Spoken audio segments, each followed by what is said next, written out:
Hey, it's Michael from Corona POS back today to talk about running a more successful business. The hardest part of running a business is getting it off the ground. You need to come up with a business plan, figure out your retail location and space planning, hire a new team, order your products, and market towards your target customer base. It's really hard. Once you have these shoppers coming in your front doors, it's important that you maximize the value of each. This does not mean that you start price gouging or even that you should necessarily even slightly raise your prices, though that's an option that we'll discuss. Doing so without warrant is unethical and a good way to lose business quickly. Instead, you should think about ways to increase profit margins fairly by continuing to add value to your customers.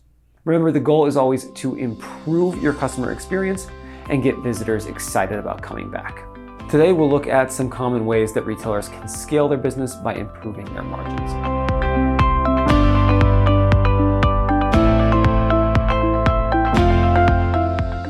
First, what is a profit margin? A business's profit margin is the amount of money that is made on top of all costs of goods sold and operating expenses. A true profit margin will typically deduct all inventory, employment, rent, tax, utilities, and licensure costs, along with any other business expenses. A profit margin differs from profits by measuring profitability in terms of percentage. But calculating a profit margin is actually quite easy. To calculate them, use these simple steps. First, total your store's revenue and total expenses, both direct and indirect. Then subtract all expenses from your total income to determine your profits. Divide your total profits by total revenue. And finally, multiply this total by 100 to get your profit margins in terms of a percentage. Now, a question we hear a lot is if profit margins differ by industry. And the answer is absolutely.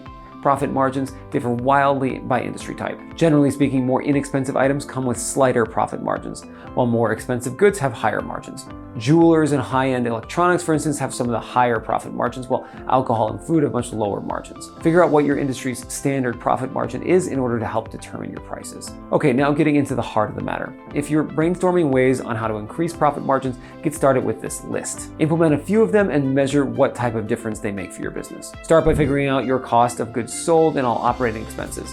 This is the most important place to start. A cost of goods sold includes all direct costs, those of materials and labor. Operating expenses include all other indirect costs, such as marketing, utilities, rent and mortgage, business insurance, licenses, etc. Together, they constitute your prime costs. Without first calculating these expenses, a business will have no foundation upon which to determine its pricing. Start with this before looking at other ways to increase your profit margin. It's likely that many of the ways to do so will include reducing some of these very costs.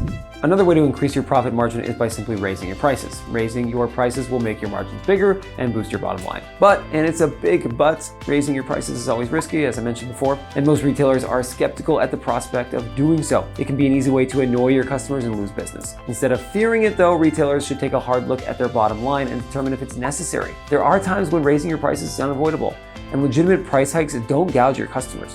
Take other factors into consideration too. Compare your products to those of your competitors. Do you offer better quality items?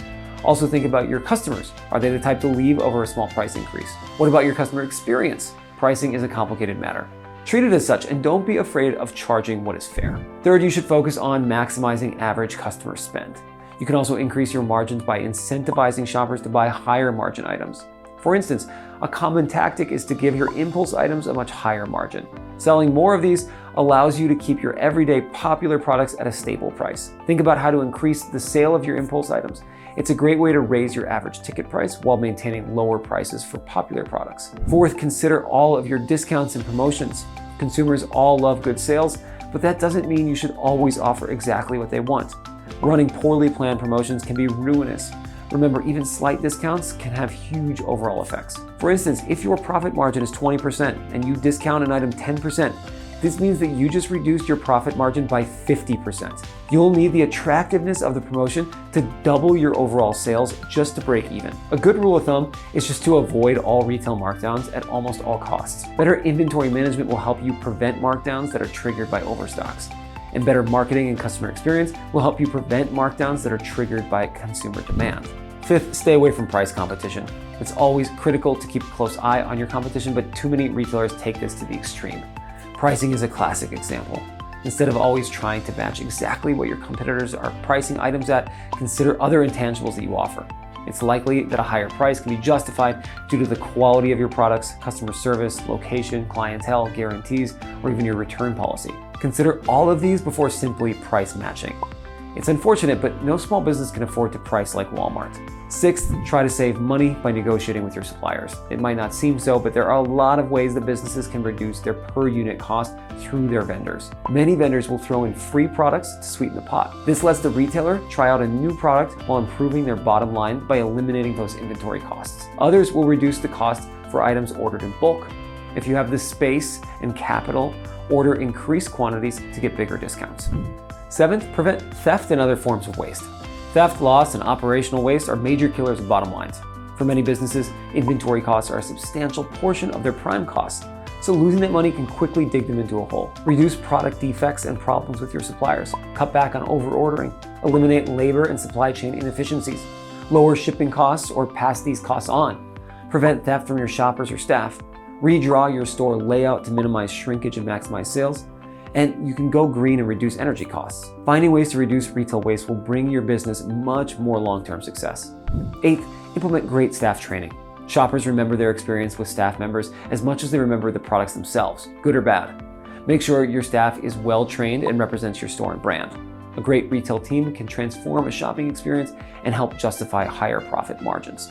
Finally, look at getting a better inventory management system. All this gets a whole lot easier with a robust inventory management system. It'll help provide insight into your product performance, suggest order quantities, automate vendor relations, determine optimal pricing, calculate profit margins, and other KPIs, and a whole lot more. Check out Corona POS by clicking in the link in the description and starting a free trial. Our software is designed for all of this and helps small businesses get their inventory on track while protecting their bottom lines. Subscribe to our blog and channel for more riveting inventory management videos, and thanks for stopping by to watch today.